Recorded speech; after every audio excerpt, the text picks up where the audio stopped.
Bonjour à tous, bienvenue sur ma chaîne Psychobrio. Aujourd'hui, nous allons parler de l'impassibilité. Donc, le titre, c'est savoir ignorer les malversations du narcissique. Les malversations, ce sont les méfaits, ces manigances, toutes ces méchancetés, hein, c'est ça. Donc, quelle est l'importance de rester impassible quand on a affaire à un narcissique? Avant de commencer, si vous ne l'avez pas déjà fait, je vous invite à vous abonner et aussi, une fois que vous avez fini de regarder cette vidéo, à partager. Il y a sûrement quelqu'un que vous connaissez à qui ce sera utile. Donc, abonnez et partagez. Like and subscribe. Merci. Donc, imaginez que vous êtes dans une situation où il y a une personne que vous connaissez qui est un narcissique. C'est-à-dire que c'est une personne qui a une très haute idée de lui-même ou d'elle-même. Mais ici, on va utiliser le masculin. Donc, il pense qu'il est meilleur que tout le monde. Par conséquent, il peut se permettre d'écraser les gens. Et il vous a choisi, vous, pour montrer sa domination. Ce genre de cadre, ce genre de méfait, ce genre d'attitude, ça peut se transcrire dans la famille, au boulot ou même entre amis, en tout cas, soi-disant amis. Imaginez que vous avez affaire à quelqu'un comme ça. Ça peut être votre frère, votre sœur, dans certains cas même vos parents, ça peut être vos amis, votre collègue, votre boss. Et ce sont des gens qui deviennent ce qu'on appelle en anglais des bullies. Un bully, c'est quelqu'un qui fait du mal aux autres, qui le fait exprès. Il choisit une personne à qui il va déverser toute la méchanceté qu'il a en lui. Prenez l'exemple de ce qui se passe parfois dans les écoles, dans les cours de récréation. Il y a un enfant qui est persécuté par d'autres enfants. Donc les autres enfants qui sont méchants, ce sont des bullies, un bully. Donc dans ce cas-là, ça dépend de la gravité de la, ça dépend de la gravité de la situation. Il y a des cas où il faudra faire intervenir la police. Il y a des cas où peut-être que la police ne sera pas la meilleure idée. Dans certains cas, il faudra savoir ignorer le narcissique. Comment l'ignorer? Il y a ce mot qu'on appelle impassibilité. Donc, rester impassible signifie demeurer calme, sans montrer d'émotion ou de réaction apparente. C'est faire face à une, c'est faire face à une situation, même si celle-ci peut être émotionnellement chargée, surprenante ou intense. Une personne qui reste impassible garde son sang-froid et ne laisse pas transparaître ses sentiments ou ses pensées, souvent dans le but de maintenir une apparence de contrôle, de dignité ou de résilience. L'imperturbabilité caractérise une attitude de retenue émotionnelle et de maîtrise de soi face à des circonstances difficiles ou provocantes. Donc, savoir ignorer quelqu'un, c'est une qualité rare qui peut démontrer qu'une personne vit en harmonie avec elle-même. Donc, cela se manifeste à travers une conscience de soi profonde, une évaluation précise des forces et des faiblesses, ainsi qu'une régulation émotionnelle exemplaire. Les individus honnêtes ne succombent ni à la grandiosité ni au désespoir. Cela démontre une maîtrise de soi enviable. Et cela en revient à rester impassible face à la persécution. C'est valable, je dis, dans certains cas. Dans d'autres cas, il faudra que vous réagissez, par exemple, quand votre vie est en danger. Mais il y a des cas, des fois, quand c'est dans la famille, euh, votre vie n'est pas en danger, mais il y a une sorte de persécution par un certain membre de votre famille. Dans ces cas-là, dans certains cas, bien sûr, ça dépend, rester impassible peut être la situation. Donc ici, je parle des cas où rester impassible est la situation. Si votre vie est en danger, il faut vous échapper, il faut appeler la police, enfin, vous voyez, hein. Donc, quel est le rapport entre le fait d'être impassible et être stoïque? Parce qu'on entend souvent le mot stoïque sur Internet. Il y a des tas de vidéos qui parlent de stoïcité, le stoïsme, etc. Rester impassible et être stoïque sont des expressions qui partagent des similitudes dans leur signification, car elles font référence à une attitude de maîtrise de soi et de retenue émotionnelle. Cependant, il y a une nuance subtile entre les deux. Par exemple, rester impassible est souvent utilisé pour décrire une réaction spécifique à une situation donnée. Cela signifie maintenir un visage ou une attitude neutre, sans exprimer d'émotion visible face à quelque chose qui pourrait normalement provoquer une réaction émotionnelle. Par exemple, vous êtes à la cour de récréation et il y a un élève qui vous attaque parce qu'il dit que votre short, votre, votre chemise n'est pas de la belle couleur. Enfin, il y a un truc sur vous qu'il n'aime pas. Allez, il dit, vous portez une chemise verte et c'est moche. Ça, c'est un cas en particulier. C'est pas comme si tous les jours vous portez cette chemise. Mais ce jour-là, vous avez porté cette chemise et ça devient la source des raisons pour lesquelles vous êtes attaqué. Donc là, vous restez impassible. Mais être stoïque, ça fait référence à une philosophie de vie, le stoïsme. Les stoïciens croient en la vertu de la maîtrise de soi, de l'acceptation des événements tels qu'ils sont et de la capacité à ne pas être affecté émotionnellement par les circonstances externes. Être stoïque dans ce contexte implique non seulement de rester impassible dans des situations difficiles, mais aussi d'adopter une approche plus large de la vie en cultivant un état d'esprit imperturbable face aux hauts et aux bas de la vie. Donc, retournons dans notre exemple, vous êtes à l'école et vous avez porté une chemise verte qui attire les méfaits de vos camarades. Comment est-ce que vous pouvez être stoïque? Eh bien, être stoïque dans ce cas-là, ça comprend que il y aura toujours quelque chose dans votre vie qui va faire que les autres se lèvent contre vous. Donc ici, dans ce cas-là, c'est la chemise verte. Mais un jour, ça peut être le fait que vous avez des meilleures notes que le bully de la classe. Ou alors que, enfin, il y a quelque chose que vous avez réussi et qui fait que les autres sont jaloux. Être stoïque, ça veut dire que vous êtes prêt à accepter que dans la vie, il y aura des hauts, bien sûr, mais il y aura aussi des bas. Donc, dans les cas où il y aura des bas, eh bien, vous acceptez que les événements sont tels qu'ils sont et vous ne vous laissez pas affecter émotionnellement par ces événements. Vous savez que, bon, aujourd'hui, c'est l'histoire de la chemise verte qui vous arrive là, mais un jour, ça peut être, vous avez une meilleure note que le bully de la classe. Il est jaloux de vous, il essaie de vous faire du mal. Ou alors, vous êtes un meilleur sportif que lui. Ou alors, enfin, il y a des tas d'occasions dans la vie où vous allez vous retrouver dans des situations qui ne sont pas faciles à gérer. Donc, être stoïque, c'est être prêt à faire face à ces situations en gardant le contrôle de vous-même, en gardant aussi une sorte d'impassibilité en même temps. Mais vous êtes prêt à savoir que ça fait partie de la vie. La vie n'est pas un long fleuve tranquille. En résumé, rester impassible se concentre davantage sur la réaction immédiate à une situation particulière, tandis qu'être stoïque englobe une philosophie de vie plus large qui encourage la maîtrise de soi et la sérénité face à toutes les expériences de la vie. Je pense que je vais faire une vidéo sur le stoïsme. C'est un concept assez intéressant. Donc pour ne pas la manquer, abonnez-vous.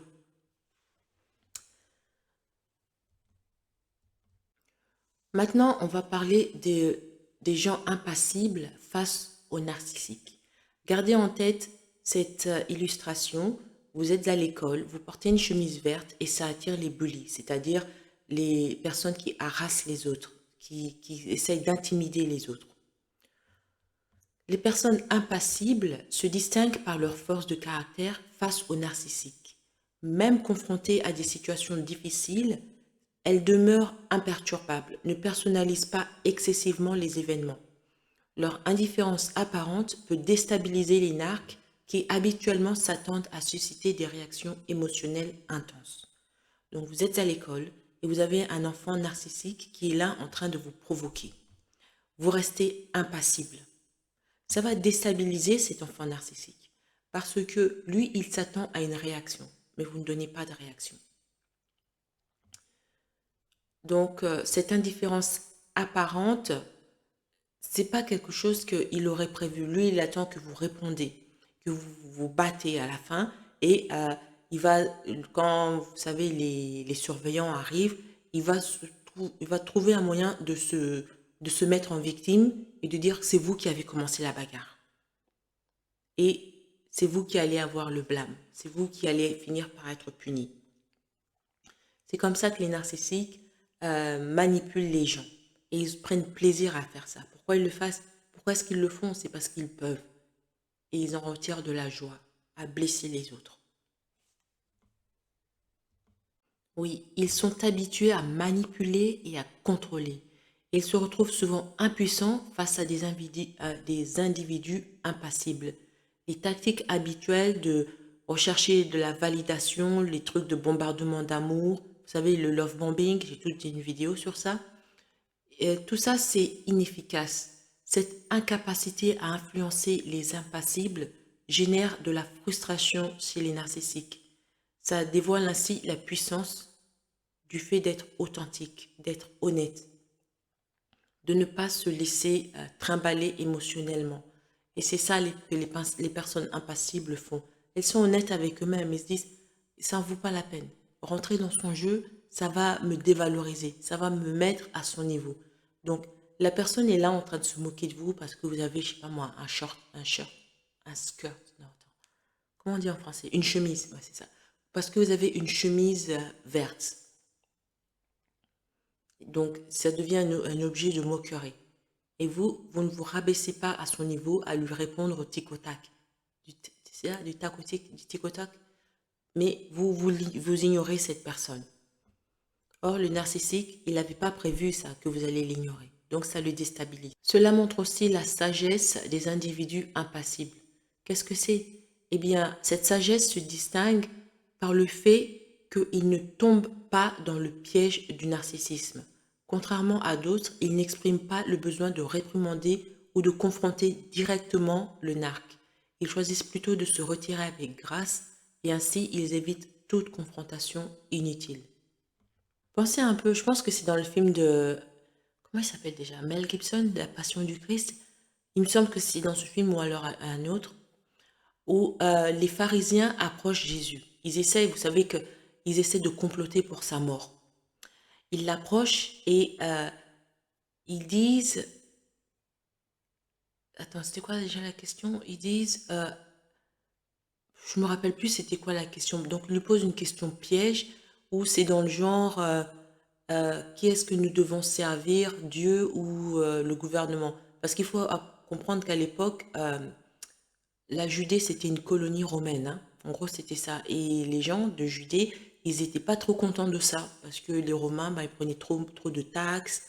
Enfin, il y avait plein de problèmes aussi, des tas de problèmes politiques.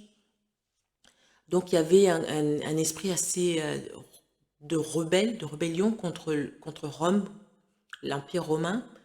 Et voilà quoi. Donc les prêtres, les pharisiens, tout ça, ils ont essayé de piéger Jésus. Comment? En lui disant, en lui posant qui est-ce que nous devons servir? Est-ce qu'on doit servir le gouvernement? Quel gouvernement on doit servir? Un truc comme ça. Un truc, ils ont essayé de lui poser une question politique avec un grand piège dedans. Donc, comment est-ce que le Jésus il est resté impassible? Comment il n'est pas tombé dans ce piège? Il a pris une pièce et il a dit, qu'est-ce que vous voyez sur cette pièce? Il y a le portrait de César sur le portrait. Donc il a dit, rendez les choses de Dieu à Dieu et les choses de César à César.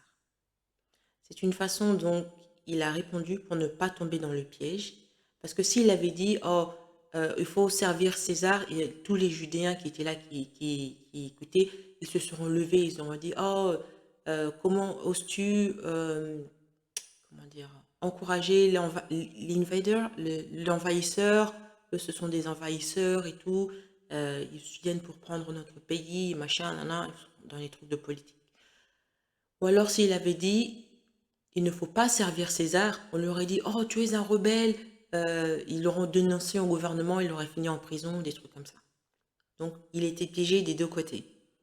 Alors il a pris la pièce, il a dit, il faut servir, attends, il faut rendre les choses de César à César, mais les choses de Dieu à Dieu. Donc c'était une façon pour lui de ne pas tomber dans le piège qu'on lui avait réservé et de ne pas rentrer dans des confrontations inutiles, des bagarres inutiles, de se retirer avec grâce, en tout cas de répondre avec grâce. La réponse qu'il a donnée, il n'y a personne qui pouvait contredire. Donc là, on parle de la sagesse des individus impassibles. Ils ne manifestent, comment dire, c'est une sagesse qui se manifeste dans leur capacité à ne pas tomber dans des pièges. Donc, leur capacité à se retirer avec clarté constitue une caractéristique distincte. Ils ne sont pas impolis, mais savent quand il est temps de partir. Leur retrait n'est pas motivé par la confrontation, mais plutôt par une compréhension intuitive que les astuces narcissiques ne correspondent pas à leur honnêteté, à leur personnalité. Ce n'est pas dans ce genre de délire qu'ils veulent rentrer. Ils ne veulent pas rentrer dans les disputes où il faut prouver qu'ils ont raison. Donc, quand l'autre, il a dit, rendez les choses de Dieu à Dieu, les choses de César à César, point à la ligne. Il n'y a personne qui pouvait rajouter quoi que ce soit à ça. Donc, maintenant, comment est-ce que ça peut se traduire dans la vie moderne, dans notre vie à nous? Reprenons le cas de cet enfant qui est à l'école et qui est persécuté parce qu'il porte une chemise verte. Il a différentes options. Il peut rentrer dans la bagarre, se disputer avec les autres, se battre avec les autres enfants, ou il peut juste ignorer toutes ces attaques, continuer son chemin, essayer d'éviter les gens qui l'attaquent, ou il peut demander de l'aide à des adultes, en particulier à ses parents. Moi, je connais une famille, leurs enfants, ils étaient attaqués comme ça parce qu'ils venaient d'Afrique du Sud. Et en Afrique du Sud, bon, il y avait eu cette histoire des les Afrikaners, les Européens, en fait, enfin, vous savez tout ce qui s'est passé là-bas. Donc, quand les enfants sont venus en Europe, ce sont des enfants d'origine, à la base d'origine européenne, ok? Donc, quand ils sont venus en Europe, ben, les autres enfants, ils les persécutaient, ils disaient, oh, vous êtes les méchants, vous avez fait ça, nana, alors que ça n'a rien à voir avec eux. Quand l'apartheid avait lieu, ces enfants n'étaient même pas nés. Et ce que les parents ont fait, ils ont retiré les enfants de l'école. Ils ont commencé à les élever, enfin, les enseigner à la maison. Homeschooling, on dit. Et moi, je trouve que c'était une erreur. Personnellement, je trouve que c'était une erreur. C'est pas comme ça qu'on gère la situation. Quand vous avez des enfants qui sont attaqués par rapport à enfin, quoi que ce soit, leur physique ou leur histoire ou machin, les retirer de l'école, ce n'est pas toujours la bonne solution. Parce que les enfants ont besoin de grandir dans un milieu social avec d'autres enfants comme eux. Ils ont besoin d'apprendre que dans la vie, il y a des hauts et des bas. Ça ne veut pas dire qu'il faut tolérer que vos enfants, on leur fasse du mal à l'école. Loin de là. Moi, ce que j'aurais fait, bon, à l'époque, j'avais pas d'enfants, tout ça, mais je me dis, si c'était moi, mes enfants, ils sont persécutés à l'école, plutôt que de les retirer, j'aurais pas fait ça. Parce qu'ils ont besoin de faire du sport avec les autres, d'aller dans les sorties avec les autres, les cours de danse, les cours de basket, ils ont besoin de sociabiliser. C'est ça, on dit sociabiliser avec d'autres enfants. Ce que j'aurais fait, c'est j'aurais fait une réunion avec... déjà, j'aurais donné des conseils à mes enfants, comment est-ce qu'il faut se comporter. Parfois, il faut être impassible, parfois, il faut faire ci, parfois, il faut ça. Mais d'abord, je leur ai dit qu'ils ont de la valeur, que c'est pas parce que quelqu'un vous dit que vous êtes ci, que vous êtes ça, que vous l'êtes. Non, vous avez de la valeur. Vous êtes des êtres humains. Et les êtres humains ont de la valeur. Ensuite, j'aurais contacté l'école. J'aurais contacté les instituteurs, le directeur, enfin, le principal de l'école, etc. Et je les aurais menacés. Je leur ai dit que leur boulot, c'est de protéger mon enfant. C'est de s'assurer qu'il est protégé. Il ne doit pas aller à l'école sachant qu'il va être malmené, qu'il va être attaqué au point qu'il est dépressif et tout ça. Je leur aurais rappelé que ça fait partie de leur boulot. S'ils ne le font pas, ils vont avoir de sérieux problèmes. J'aurais contacté un avocat qui aurait écrit une lettre où il leur aurait rappelé en termes non contestables, avec des lettres de la loi, etc., que ce genre de choses ne doivent pas se passer. Les bullies, tout ça à l'école, je sais que ça existe, mais ça ne doit pas se passer. C'est le rôle de l'école d'éviter ce genre de choses. Parce que si vous n'évitez pas ce genre de choses, il y a des cas où des enfants se suicident. Maintenant, qui est responsable? On ne veut pas en arriver là. Donc, il faut qu'ils fassent leur boulot. Et j'aurais contacté aussi un psychologue qui aurait fait une évaluation de l'état mental de mon enfant, la détresse qu'il a. Donc, si après quelques jours, je vois que la situation n'a pas changé, j'aurais fait que mon avocat envoie une lettre de menace cette fois-ci. Et si la situation ne change toujours pas, je prends tout le monde à la cour. Everybody. L'école, les instituteurs, enfin, le principal, les instituteurs et les parents de l'enfant qui est un bully. Everybody goes to court. On règle ça à la cour. Et il y a les lettres du psychologue qui montrent à quel point l'enfant est en détresse, qui explique en détail d'où ça vient, ce que ça fait à l'enfant et ce que l'enfant risque, il risque de lui arriver. L'enfant est protégé par la loi. Ça ne doit jamais en arriver là. Bien sûr, que ça arrive aussi loin, que vous prenez tout le monde à la cour, comment on dit? En anglais, on dit taking everybody to court, mais en français, on dit porter plainte, c'est ça? Que vous portez plainte, je pense pas que ça va arriver jusque-là. Mais c'est juste pour montrer que retirer l'enfant de l'école, c'est pas une situation, c'est pas une solution, parce que vous faites beaucoup plus de mal, en fin de compte, à l'enfant. Vous le privez de son droit de s'associer avec d'autres jeunes de son âge, de grandir, euh, de devenir mature de normal, entre guillemets, de manière, entre guillemets, normale. Donc, c'est pour ça que moi, je suis pas d'accord avec cette famille sud-africaine qui ont fait ça à leurs enfants. Bon, je suis sûre qu'ils l'ont fait par amour, en tout cas, ils ont cru que c'était par amour, mais c'était pas la meilleure solution. Si les gens font ce qu'ils font, quand quelqu'un vous fait du mal, c'est parce que dans sa tête, il se dit qu'il n'y aura pas de conséquences. Mais si vous lui montrez qu'il y aura des conséquences, là, il va arrêter. Si les parents de cet enfant qui attaque l'autre parce qu'il a une chemise verte ou parce qu'il vient d'Afrique du Sud, il l'attaque et ses parents se rendent compte qu'il va y avoir des conséquences, ils vont s'asseoir avec leur fils, ou leur fille ou leur garçon, ils vont dire non mon petit, ma petite, il faut arrêter de faire ça.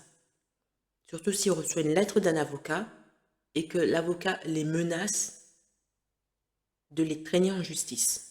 Parce que ça, c'est la persécution des enfants et c'est quelque chose de très, très, très sérieux. Vous avez des tas d'histoires où des enfants sont persécutés, que ce soit à l'école, sur Facebook, sur ci, sur ça, et ils attendent à leur vie. Ils portent atteinte à leur vie.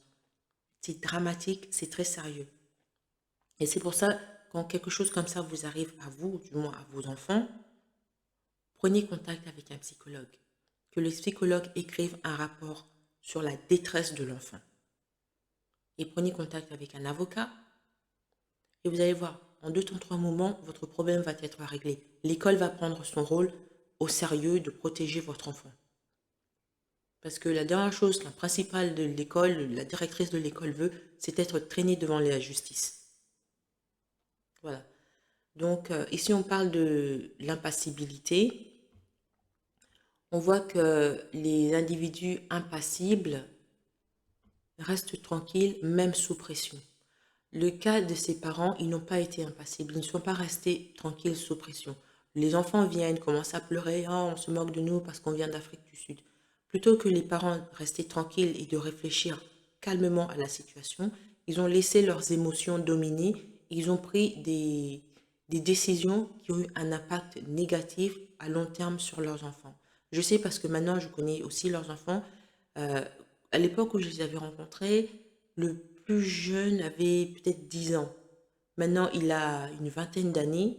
Devinez quoi? Il ne parle plus à ses parents. Une chose en emmenant une autre. Aujourd'hui, il ne parle plus à ses parents. Il a coupé les ponts avec ses parents, le plus jeune. Parce que c'était 2 garçons. Donc, le plus jeune a coupé les ponts avec sa famille. Toute sa famille, il ne les voit plus. Il veut plus en entendre parler. L'aîné, lui, il habite au Brésil. Il s'est marié et il habite au Brésil. Donc, pourquoi est-ce que le plus jeune a coupé les ponts avec sa famille? C'est parce que sa famille a montré qu'ils étaient, comment on appelle ça, émotionnels, qu'ils ne réfléchissaient pas avec leur cerveau, ils n'étaient pas impassibles. Parce que, bon, dans ce cas-là, enfin, je peux juste vous parler du cas où il était persécuté à l'école à cause du fait qu'il était sud-africain. Plutôt qu'un père, je comprends un peu une mère qui va réfléchir avec ses émotions parce que franchement, la mère veut protéger ses enfants, ça lui fait mal de voir ses enfants pleurer, etc. Mais le père est supposé réfléchir avec sa tête, pas avec ses émotions. Bien sûr, il ne faut pas laisser les émotions de côté, il y a toujours, mais vous comprenez ce que je veux dire. Il est supposé être logique. Il doit comprendre que les enfants doivent aller à l'école, ils en ont besoin, ils ont besoin de l'association avec les autres gosses de leur âge. Il aurait fait ce que moi j'ai dit. prendre contact avec un psychologue et avec un avocat et menacer l'école. Rappeler à l'école qu'ils doivent faire leur boulot, qui est de protéger l'enfant. Ne pas permettre que qui que ce soit abuse qui que ce soit. Il ne l'a pas fait et les enfants ont vécu un peu isolés, on va dire, hein. C'est, ils- En faisant ça, les parents ont un peu volé la jeunesse des enfants.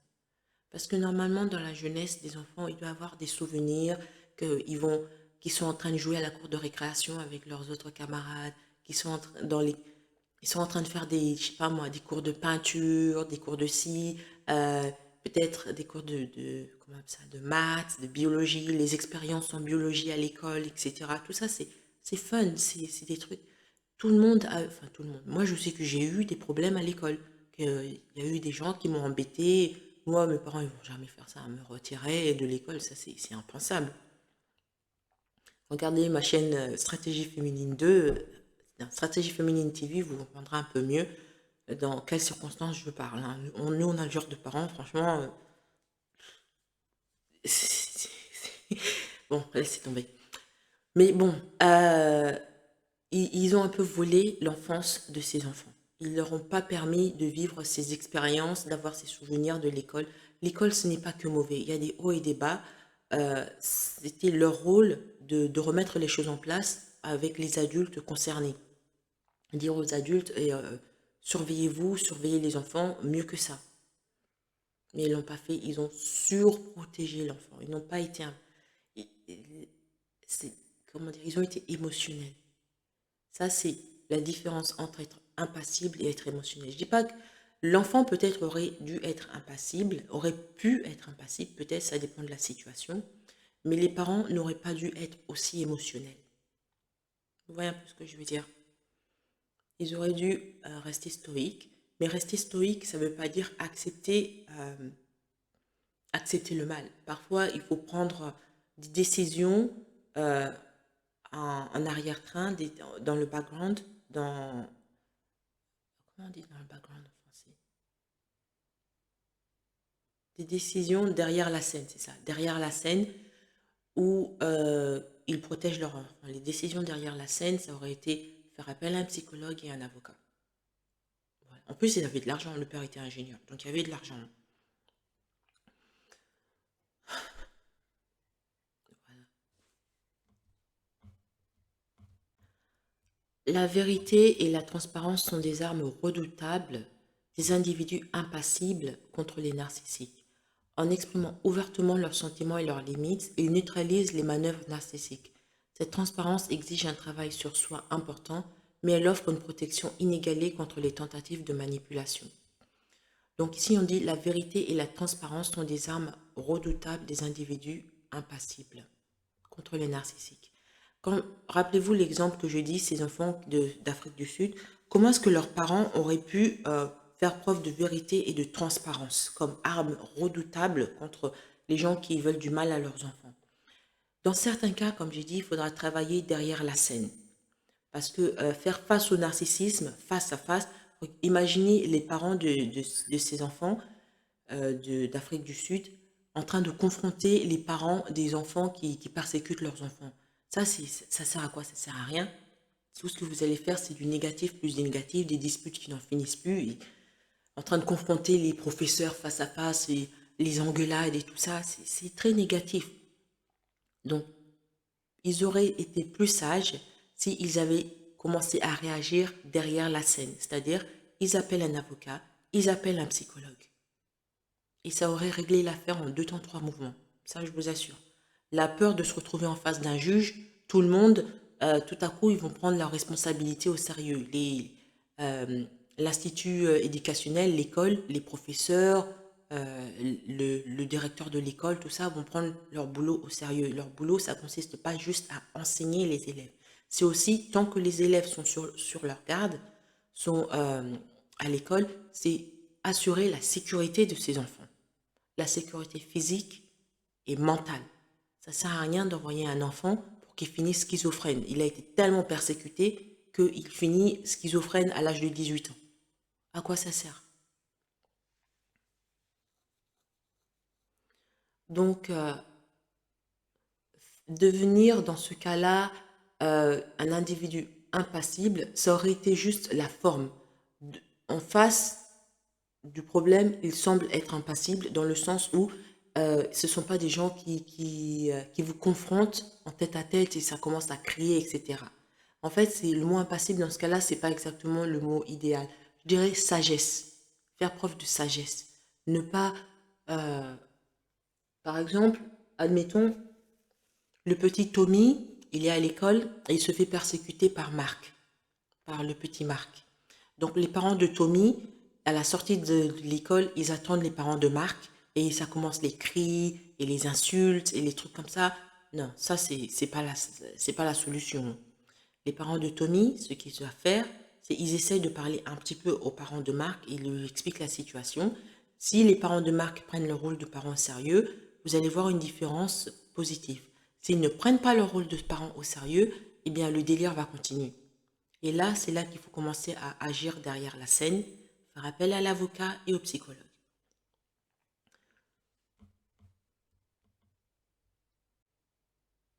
En faisant ça, vous apparaissez comme si vous étiez impassible, mais en vérité, vous êtes très actif derrière la scène. Cet exemple en particulier, celui de ces enfants d'Afrique du Sud, montre que les individus impassibles, grâce à leur clarté, leur retrait gracieux et leur transparence, ils déjouent les manipulations du narcissique. En embrassant l'honnêteté, on peut trouver un rempart solide contre les effets néfastes des narcissiques. Donc, imaginez les parents de ces enfants sud-africains, s'ils avaient fait ce que moi je pense est l'idéal à faire, devant le monde, ils auraient eu l'air impassibles. Ok, on persécute leurs enfants parce qu'ils viennent d'Afrique du Sud, on les persécute. Donc les parents, ce ne sont pas des gens qui cherchent la bagarre, mais ils sont actifs dans la protection de leurs enfants en appelant un avocat et un psychologue. Et c'est une façon très douce de soigner, enfin de guérir un problème. Il faut rappelez-vous, les gens qui vous font du mal ont tous un point en commun. Toutes les personnes sur Terre qui font du mal aux autres ont un point en commun. La raison pour laquelle ils font du mal, c'est parce qu'ils pensent qu'ils vont s'en tirer. C'est parce qu'ils pensent qu'il n'y aura pas de conséquences. Pensez à la Seconde Guerre mondiale. Pourquoi est-ce que Adolf Hitler a fait ce qu'il a fait? C'est ça, Adolf Hitler, ouais. Pourquoi est-ce qu'il a fait ce qu'il a fait? Le mal qu'il a fait à des millions et des millions et des millions de gens. C'est parce qu'il pensait qu'il n'y aura pas de conséquences. Il pensait qu'il va s'en tirer. Tout le monde connaît la différence entre le bien et le mal. On sait que tuer des enfants, par exemple, c'est mal. Mais pourquoi est-ce que ces gens-là ont fait ça?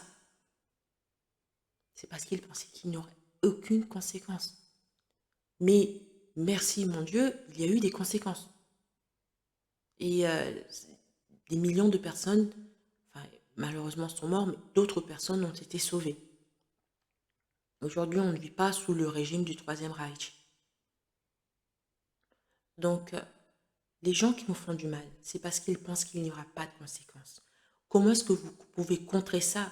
C'est en maintenant une posture impassible, en tout cas quand vous êtes en phase 2, mais vous jouez derrière la scène, vous vous protégez derrière la scène. Vous protégez, ça peut être, comme dans le cas de ces enfants sud-africains, ce que leurs parents auraient dû faire, c'est faire, essayer de discuter d'abord avec le corps enseignant, si possible avec les parents des enfants qui font du mal à leurs enfants. Si ça ne mène à rien, eh bien, vous faites appel aux professionnels, avocats, psychologues. Et l'affaire aurait été réglée en 2 temps, 3 mouvements. Les enfants n'auraient pas eu besoin de quitter l'école. Ça n'aurait pas eu un impact négatif sur leur croissance en tant qu'adolescent, en tant qu'enfant, au point que le deuxième enfant, enfin, c'est compliqué ce qui s'est passé, une chose en emmenant une autre. Le deuxième enfant, aujourd'hui, parle plus à ses parents. Quel bien ça leur a fait d'être aussi émotionnels, de ne pas garder leur impassibilité. Leur deuxième fils ne leur parle plus.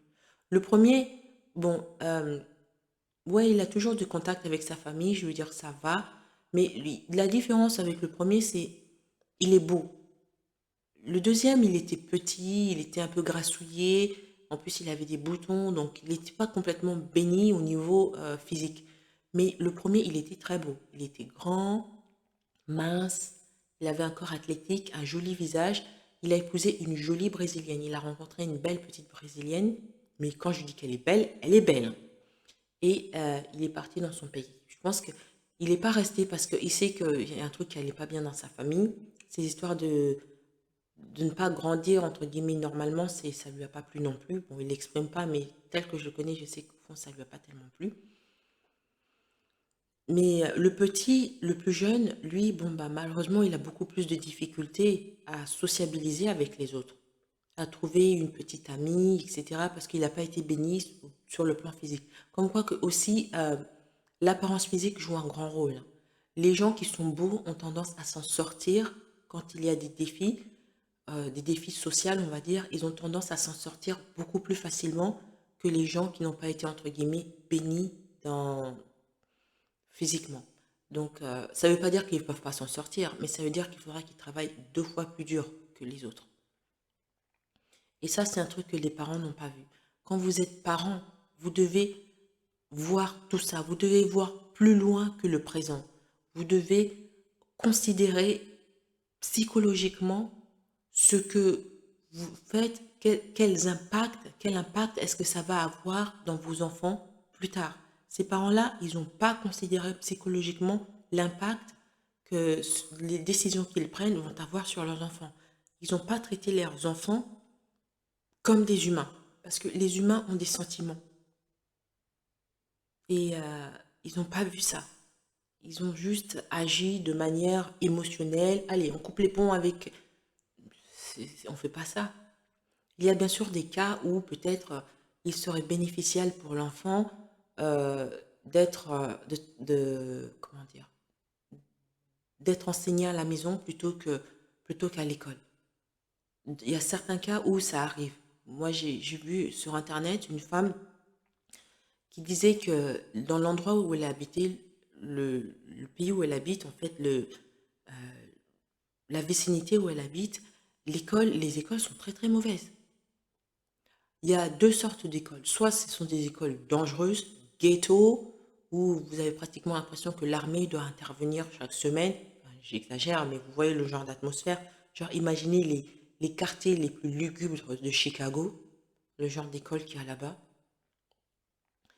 Ou alors, ce sont des trucs, mais vraiment libéral à l'extrême. C'est pratiquement Sodome et Gomorre. Et vous ne voulez pas envoyer vos enfants là-bas? C'est ça, qu'est-ce qu'ils enseignent dans la tête des enfants, c'est complètement. Elle voulait pas quoi. Elle voulait pas que c'est ça. Je comprends parce que vous êtes dans 2 extrêmes. Mais dans son pays, c'est ça. Elle expliquait que vous avez ce genre d'extrême et c'est pour ça qu'elle enseigne ses enfants à la maison. Mais les gens qui enseignent les enfants à la maison, faut toujours qu'ils donnent la priorité à l'aspect social parce que l'enfant est coupé du monde social normal de l'enfant. Donc les envoyer peut-être dans des cours, euh, comment on appelle ça là, des trucs de sport d'équipe comme football, basket, où ils ont des contacts avec d'autres gosses. Les cours d'art, les cours de danse, de machin, nanana, où ils ont des contacts avec d'autres gosses. Ça, c'est très important mentalement pour l'enfant. Il faut pas que l'enfant ne doit pas grandir coupé du monde, ne doit pas grandir isolé. Et ça, c'est un truc que la famille que je connais n'a pas pris en connaissance et maintenant, bah, ils s'en mordent les doigts. Donc, cette vidéo, c'était sur l'impassibilité. Donc, on a vu que l'impassibilité, c'est la capacité de ne pas réagir quand on est attaqué par le narcissiste. Mais est-ce que ça veut dire qu'on est molle? Non, bien sûr que non. Tout ce qu'on fait, c'est on demeure calme, on ne montre pas d'émotion, on n'est pas émotionnel. Il semble, quand on nous regarde, qu'on n'a pas de réaction apparente face à la situation. Mais est-ce que ça veut dire que euh, on ne fait rien? On fait quelque chose. Parfois, on peut faire des choses en dehors, derrière les scènes, ou alors juste le fait de ne rien faire, en tout cas en apparence, ça déstabilise le narcissique.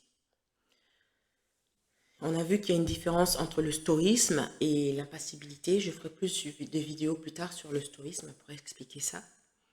Donc, l'impassibilité, ce n'est pas être morte, ce n'est pas tolérer tout le mal qu'on nous fait, mais c'est aussi être capable de détecter quand est-ce qu'on veut, quand est-ce qu'il est sage de réagir et quand est-ce qu'il n'est pas sage de réagir. Quand est-ce qu'il faut juste ignorer la chose ou alors... mais ignorer, ça ne veut pas dire ne rien faire dans ce cas-là. Vous pouvez faire des choses, mais ce n'est pas ouvert, ce n'est pas que tout le monde le voit. Ignorer, ça peut être juste la personne qui vous fait du mal. Un jour, il reçoit une lettre d'un avocat chez lui, une comparution au tribunal. Et il faut, comme j'ai dit aussi dans cette vidéo, les gens qui vous font du mal, c'est parce qu'ils sont sûrs à 100% ou presque à 100% qu'il ne leur arrivera rien, qu'il n'y aura pas de conséquences. Parfois, il faut trouver un moyen pour les arrêter, de faire qu'il y ait des conséquences. Et ces moyens, bien sûr, je ne parle pas de violence ou de choses illégales. Ces moyens-là, il faut en discuter avec un avocat.